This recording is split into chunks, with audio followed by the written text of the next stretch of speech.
जुबिन गर्ग असम के एक प्रसिद्ध गीतकार, गायक, अभिनेता और संगीतकार थे।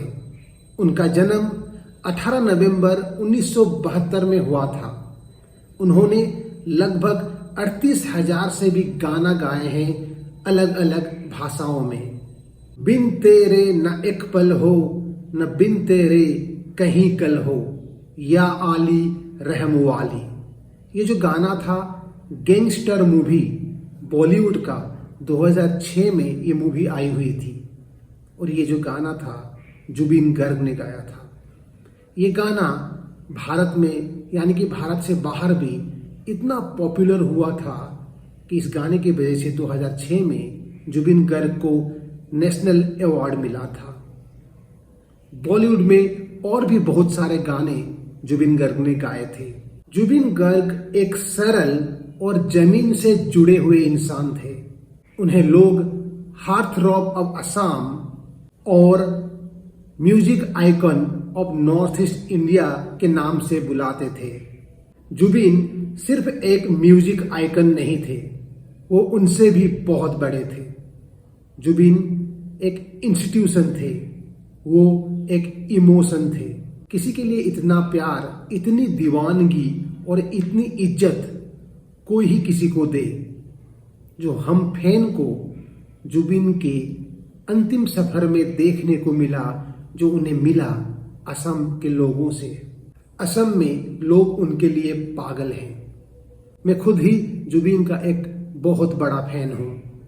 मैं पर्सनली उनसे कई बार मिला हूँ और जितनी बार भी मिला उनके प्रति मेरा प्यार और सम्मान बढ़ता गया, क्योंकि वो थे ही ऐसे। वो इतने बड़े स्टार होने के बाद भी बहुत सरल थे।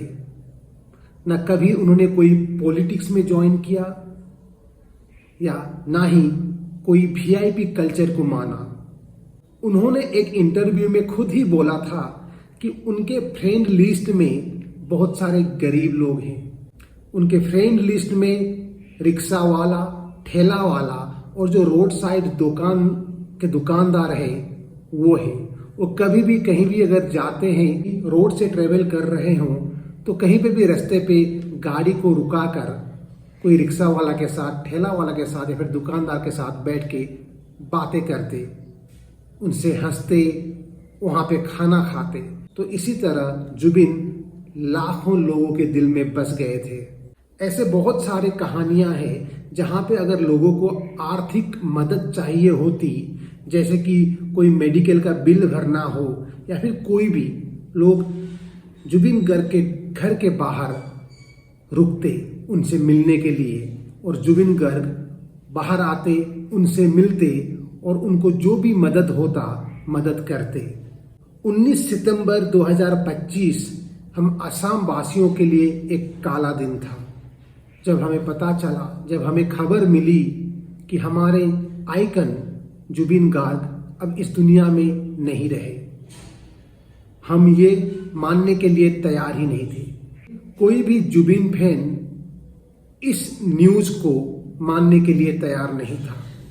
दरअसल जुबिन गर्ग 2 दिन पहले 17 सितंबर 2025 को सिंगापुर के लिए रवाना हो जाते हैं। सिंगापुर में एक नॉर्थ ईस्ट इंडिया फेस्टिवल रखा गया था और जुबिन गर्ग वहाँ के मेन गेस्ट थे। जुबिन गर्ग को ऑर्गेनाइजर के द्वारा वहाँ पे बुलाया गया था। उस फेस्टिवल में उनको गाना गाना था और उनका प्रोग्राम शायद 20 और 21 सितंबर को रखा गया था। लेकिन जुबिन गर्ग 17 तारीख को ही असम से सिंगापुर चले जाते ताकि वहाँ पे कुछ दिन वो रेस्ट कर सके, क्योंकि हाल ही में जुबिन गर्ग की तबीयत उतनी सही नहीं थी। वो ऑन एंड ऑफ हॉस्पिटल आते जाते रहते थे। इंफॉर्मेशन के मुताबिक 19 तारीख दोपहर को जुबिन गर्ग असम एसोसिएशन सिंगापुर के कुछ लोगों के साथ और उनके कुछ और फ्रेंड के साथ सिंगापुर घूमने को निकलते हैं। वो सभी लोग सागर के बीचों बीच एक आइलैंड में चले जाते हैं। सबसे पहले जो समाचार आई थी उनमें कहा गया था कि जुबिन गर्ग की मृत्यु स्कूबा डाइविंग करने से हुई थी। लेकिन बाद में पता चला कि स्कूबा डाइविंग तो उन्होंने किया ही नहीं था। उनकी जो मृत्यु हुई थी वो ड्रोनिंग यानी कि डूब जाने की वजह से हुई है। लेकिन ये बहुत आश्चर्यजनक है, इतने लोग आसपास और जुबिन गर्ग जो इतने बड़े सितारे हैं, उनका सेफ्टी में इतनी चूक कैसी हो सकती है। इतने लोग के आसपास भी अगर एक आदमी डूब रहा हो तो बाकी लोग उन्हें जाके बचा सकते हैं, फिर भी ऐसी एक एक्सीडेंट कैसे हो गई। इतने बड़े आइकन जुबिन गार्ग कैसे पानी में डूब सकते हैं जब उनके आसपास इतने लोग हैं। तो ये एक क्वेश्चन मार्क अभी भी असम के सभी लोगों के दिल में है। इसी की वजह से आज के दिन असम सरकार ने एक SIT स्पेशल इन्वेस्टिगेशन टीम बनाया है कि अगर कुछ वहां पे कुछ अगर कंस्पिरेसी या फिर षड्यंत्र था तो उसको बाहर निकाल सके। अगर जुबिन गर्ग की मौत नेचुरल मौत नहीं थी और इसके पीछे अगर कोई भी कुछ भी हो तो वो टीम जो है वो अभी इन्वेस्टिगेशन कर रही है। उनके मृत्यु के 2 दिन बाद 21 सितंबर लगभग सुबह के 7 बजे उनका पार्थिव शरीर असम के गुवाहाटी के एयरपोर्ट में पहुंच जाता है। उनका पार्थिव शरीर एक एयरक्राफ्ट के थ्रू पहले तो सिंगापुर से दिल्ली, फिर दिल्ली से गुवाहाटी में लाया जाता है। मैं खुद उनके पार्थिव शरीर को देखने के लिए गुवाहाटी एयरपोर्ट गया था। मुझे वहां पे जो नज़ारा देखने को मिला वो एक अविश्वसनीय था, आप उसको मान ही नहीं सकते। जुबिन गर्ग के लिए इतना क्रेज मैंने कभी नहीं देखा था। लगभग 10 से 12 किलोमीटर तक लोग रास्ते के दोनों साइड में खड़े थे जुबिन गर्ग को देखने के लिए, या फिर उनके पार्थिव शरीर या फिर एम्बुलेंस जिसके थ्रू उनको लाया गया था वो देखने के लिए। वहां पे खड़े होने का जगह ही नहीं था। इतने लोग लगभग लाखों से भी ज्यादा लोग वहां पे खड़े थे जुबिन गर्ग के पार्थिव शरीर को देखने के लिए। जब मैं एयरपोर्ट पहुंचा वहां पे भी वही सीन था। फ्लाईओवर से लेके नीचे तक लोग ही लोग, ऐसा लग रहा था कि वहां पे लोगों का सैलाब आ गया था।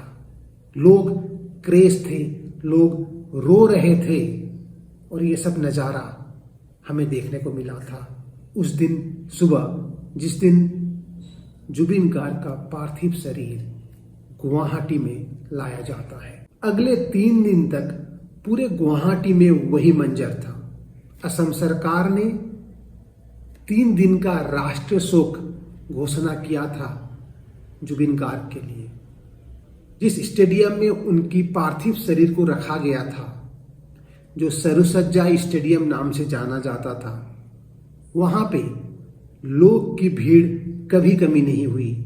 जो 2 दिन वहां पे रखा गया था, दोनों दिन लोग कम से कम 7 से 8 घंटा लाइन में खड़े होके जुबिन गार्ग के पार्थिव शरीर को श्रद्धांजलि दे रहे थे। दिन रात 24 आवर कंटिन्यूअसली। वहां पे एक टाइम में बारिश भी हुई थी, लेकिन लोग भीग के, वो बारिश से वो लोग कहीं नहीं गए, वो भीग के ही खड़े होके 7, 8, 9, 10 घंटा खड़े होके श्रद्धांजलि दे रहे थे। इससे ये मालूम होता है कि जुबिन गार्ग के प्रति लोगों का कितना प्यार और सम्मान था। 23 सितंबर 2025 की लगभग आफ्टरनून 1 या 2 बजे के समय में गुवाहाटी से कुछ ही दूर सोनापुर नाम के एक जगह पे जुबिन गार्ग का अंतिम संस्कार किया जाता है। वहां पे असम के मुख्यमंत्री, बाकी कैबिनेट मिनिस्टर, भारत सरकार के कैबिनेट मिनिस्टर, असम के फिल्म फ्रेटर्निटी और असम के लाखों में से जो असम के जुबिन गार्ग के फैन थे वहां पे जमा हुए थे। वहां पे मैं भी खुद गया था। और वहाँ पे फिर जो नज़ारा देखने को मिला, जब उनके शरीर को आग लगाई जाती है, जो मुखाग्नि देते हैं, उसके बाद उनका जो फेवरेट गाना था मायाबिनी, वो चारों ओर गूंज रहा था। आज से करीब 23 साल पहले इन्हीं जुबिन गर्ग की फैमिली में और एक हादसा हुआ था।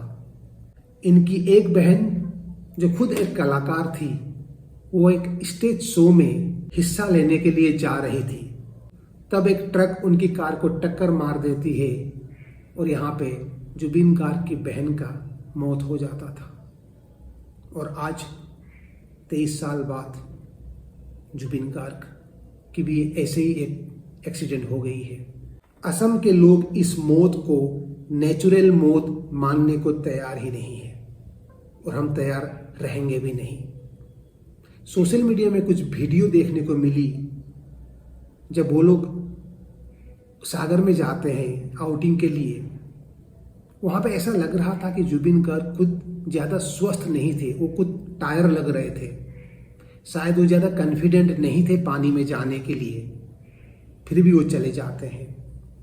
अब तो बस हम यही प्रार्थना कर सकते हैं कि जो भी SIT स्पेशल इन्वेस्टिगेशन टीम का गठन किया गया है इस इन्वेस्टिगेशन को देखने के लिए या फिर ये इन्वेस्टिगेशन करने के लिए और सच क्या है वो निकालने के लिए, बस वो अपना काम ईमानदारी से करे। और हम सब जुबिन गर्ग को अपने दिल में हमेशा रखेंगे और वो अभी कहीं भी हो शांति से रहे। और हम लोग यही डिमांड करेंगे कि जुबिन गार्ग की, और हम लोग यही डिमांड करेंगे कि जो सच है वो जल्द से जल्द बाहर आ जाए। जुबिन गार्ग की आत्मा को भगवान शांति दे। ओम नमः शिवाय।